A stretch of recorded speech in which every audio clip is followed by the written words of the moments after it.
Hello everyone, welcome back to our pre-review class for the Cooperative Code of the Philippines. So our last topic is allocation and distribution of net surplus. Actually, this is a very interesting topic because you will know how will the income be distributed. Okay, at magkano kaya yung makukuha nating earnings from the net surplus or shares from the net surplus. So, every cooperative shall determine its net surplus at the close of every fiscal year and at such other times as may be prescribed by the bylaws. Any provision of law to the contrary notwithstanding, the net surplus shall not be construed as profit, but as an excess of payments made by the members of the loans borrowed. So, ito yung sinasabi natin na hindi tayo for profit no kapag co-op. Kasi ang tawag natin sa income natin is net surplus. Hindi siya profit, no? Kasi we treat it as an excess of payments made by the members for the loans borrowed or the goods and services availed by them from the cooperative or the difference of the rightful amount due to the members for their products sold or services rendered to the cooperative, including other inflows of assets resulting from its other operating activities and which shall be deemed to have been returned to them if the same is distributed as prescribed herein. So, eto na, yung interesting part. Order of distribution. So, yung net surplus ng co-op, meron niyang order of distribution. So, first dyan is yung reserve fund, which means that 10% of the net surplus will go to the reserve fund. So, provided that in the first 5 years of operation after registration, this amount shall not be less than 50% of the net surplus. So, kapag first 5 years, 50%. Then, remaining year, succeeding years, 10% na siya. So, the reserve fund shall be used for the stability of the co-op and to meet net losses in its operations. So, parang pondo siya. The General Assembly may decrease the amount allocated to the reserve fund when the reserve fund already exceeds the share capital. So, take note that the reserve fund shall not be utilized for investment other than those allowed in this code.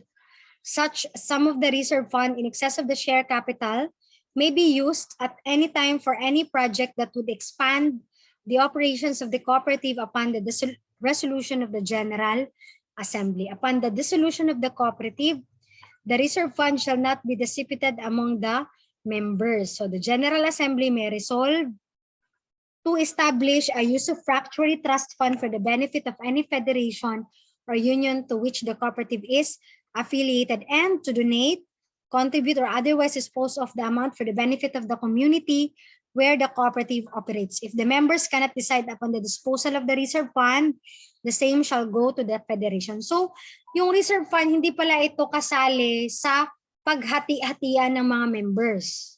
So, kapag ma-dissolve yung co-op, pupunta yan sa as usufructuary trust fund, no? Para sa Federation Union. Or i-donate yan siya or i-dispose yan siya for the benefit of the community. So, advice natin dyan, wag na lang lakihin yung reserve fund, no? Kasi hindi naman pala ito mahati ng mga members. Now, education and training fund, 10%, okay?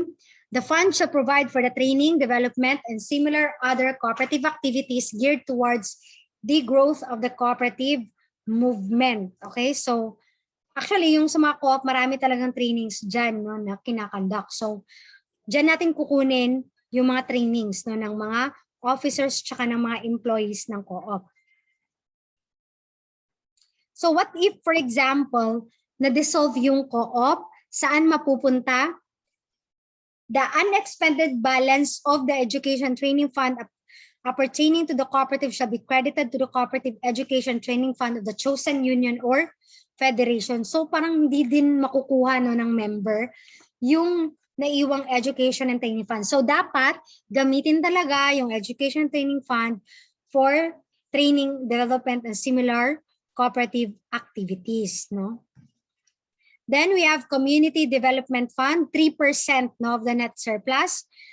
So para saan itong Community Development Fund? For projects or activities that will benefit the community where the cooperative operates. So basically, ito yung reason kung bakit hindi subject to tax yung mga co-ops with respect to their transactions with members. Kasi yung net surplus nila, imagine 10%, 3%, ito 23% na ito of the net surplus will go to the community.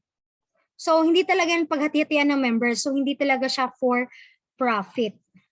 Then we have optional fund, land and building. So para sa mga land and building ito na fund, the remaining net surplus shall be made available to the members in the form of interest on share capital not to exceed the normal rate of return or investments and patronage refunds, provided that any amount remaining after the allowable interest and the patronage refund have been deducted shall be credited to the reserve fund. So, magkano lahat yon? 10 plus 10, 20 plus 3, 23 plus 7, 30%. 30% restricted yan na fund, no? Mayroon silang specific purpose. 70% lang yung available to the members in the form of interest on share capital and patronage refunds. And meron pang proviso dito na kapag hindi daw naubos yun, mapupunta yun sa reserve fund. So see, this is the reason why that cooperatives should not be taxed because a substantial portion of their net surplus is dedicated to for the benefit of the community at hindi mapupunta talaga sa mga members. So, that ends our discussion for the Cooperative Code of the Philippines. Thank you very much for listening, and I hope that you have learned from this, from all of the videos that I made for you. And if you have questions, feel free to comment your questions in the comment box. Thank you once again and see you in our next videos. Goodbye.